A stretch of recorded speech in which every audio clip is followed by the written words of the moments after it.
Elon Musk stated that they would be closing the factories, and many took this to mean that all factories would close. The only thing he said specifically was that it would be an international shutdown, which is where I think people interpreted this. As a result, the market has priced in a poor Q3.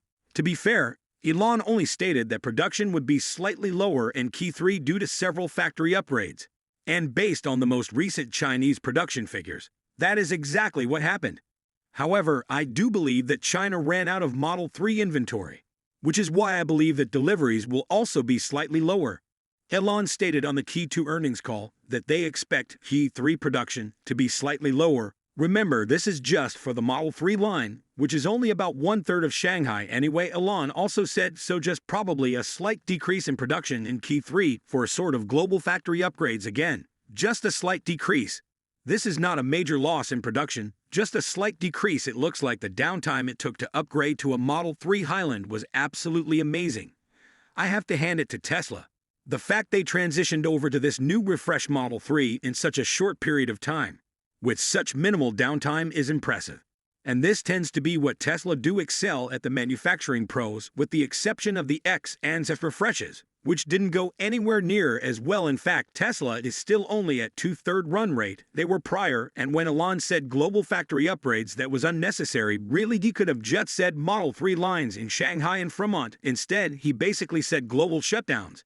And so many inferred that as all factories to be shut down, and it was enough fate for the shorts and FUD to hammer the stock, especially as it was particularly high at the time, and no momentum coming to pump it due to nothing announced about the Cybertruck. And it got hammered from 300 to 215. That was savage. There was very little support, and like I was saying, there appears to be an air pocket between about 230 and 280.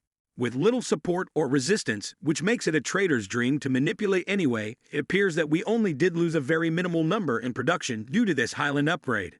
And that was just at Shanghai. There's also Fremont, and I'm actually not entirely sure if they've even begun the shutdown there.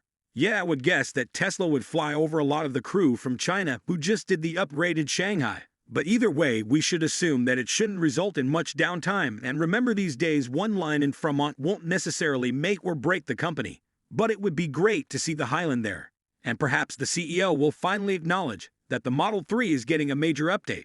When we learn the official EPA figures, which I'm hoping will surpass 300 miles. If not, it will be very close. It will demonstrate once again how excellent Tesla's engineering is when it comes to EVs. If Legacy could achieve 300 miles on an LFP battery, then even they would have a chance in this market. However, we haven't even noticed any stock movement due to the Highland. So perhaps Elon is holding off until the Fremont version is released and Elon speaks about it. I'm amazed at how this stock behaves. It doesn't seem to care about fundamentals. And when Elon demonstrated the FSD12, the stock didn't move on that either. Sometimes I try to figure out how the market values Tesla, and it doesn't make sense at all. Oh, and the fact that Mexico doesn't seem all that promising didn't depress the stock either. That was what I was most optimistic about at the beginning of the year. That Tesla could increase vehicle production without 4680 sales. When we recently hit 215, for example, I actually did put in an order for an option. But the market opened too high the next day. Then, when it goes up so high you think it's going to reach the moon, and which you bought so many more shares when it was lower. These are the times I try and sell my options. When I say epic Q3, I was just using Elon's words. That time he pumped the epic Q4. Before he sold it stuck that turned out to not be so epic. I don't even use technical analysis very much. The main basis for my trading is motion. Essentially, what I'm saying is that this Q3 will be incredible in comparison to what the market has priced in and is anticipating. The results will be available to us in a few weeks, and it will probably surprise everyone. I believe that deliveries will be relatively close to Q2, and production won't even be that far off either. At least, not by much. A lot of people had predicted that it would be under 400,000. Delivery numbers could be even higher than in Q2. Recall that we had 480,000 in Q2, which was a wonderful result. The market used to care more about delivery than about production, and it probably still does, because it cares more about demand. Since Tesla has been lowering its pricing, demand should continue to be high, which will have an impact on the company's finances. Q3 margins compared to Q2 price will probably be lower. Cuts were made in order to get rid of outdated inventory, And there was also a manufacturing outage that affected COGS, or, if COGS weren't affected, OPEX in the reorganization. In any case, earnings were affected. Similarly, the SNX improvements didn't affect CAPEX. But there wasn't a significant outage. I don't see any other reason for profits to be any higher. Energy was supposed to be the big saver of the year, but it hasn't really done anything that exciting. We might see a new megapack factory in China too.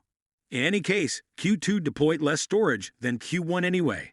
I don't think the market is expecting any miracles in the financials, so hopefully there isn't anything to disappoint.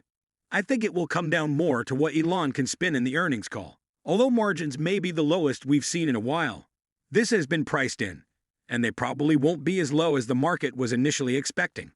Eddie's update on Mexico may be a Generation 3 update too. Without mention of a new factory in any way, it only goes to demonstrate how crazy the market is. People seem to be high on Tesla Hyperbole and are just excited about the company's future, and I love the brand, the product, and the CEO. I can't see past that though, because I'm passionate about the actual business, which is where the growth will come from: the strategy, the financials, the expansion, and the profits. That's what I like to talk about. A lot of people are talking about how amazing Tesla will be in 2030 when everyone uses robot taxis. We have to see how that goes, and there may be a Highland update in the US before we get these key 3 delivery numbers. I think that, for once, production numbers will be more significant than deliveries, though deliveries will still be somewhat significant because the market wants to know that there is demand for Tesla in these economic conditions. If there was a method to let the globe know how amazing a Tesla is, more people would definitely know about it. Teslas are fantastic vehicles that are quite affordable. Therefore, compared to a conventional vehicle, it will undoubtedly be much more successful in reducing drag. Another great feature of the vehicle is its sturdy air suspension. To put it another way, the front of the car acts as an air splitter to provide a relatively smooth airflow over the Cybertruck. CEO Elon Musk had earlier said that the suspension could be adjusted 4 inches in any direction to make it easier to reach the Cybertruck or the Volt, and that self-leveling features would make every work easier. For those who are not familiar with the name Baja, it refers to the yearly Baja 1000 off-road motorsport event hosted in Mexico on the Baja California Peninsula. The event showcases a diverse range of off-road suitable cars. Key 4 is expected to be better than Key 3, though there may be some downtime due to Fremont upgrading the Highland if they don't do it this month, which is running out of time. However, I believe there are enough Model 3s in inventory in the US to cover that downtime, so deliveries probably won't be too affected. There may be more downtime in Fremont than in Shanghai. Though Chinese manufacturing is simply next level, we might get a slight boost to our margin from Highland sales. But keep in mind that Model I still sells far more than the other 3, so the Model Y update will be much bigger deal. However, that will involve shutting down 4 factories, which I estimate will happen in about 9 months. Nevertheless, hopefully the stock price maintains its current trajectory and we see it above 300 again soon.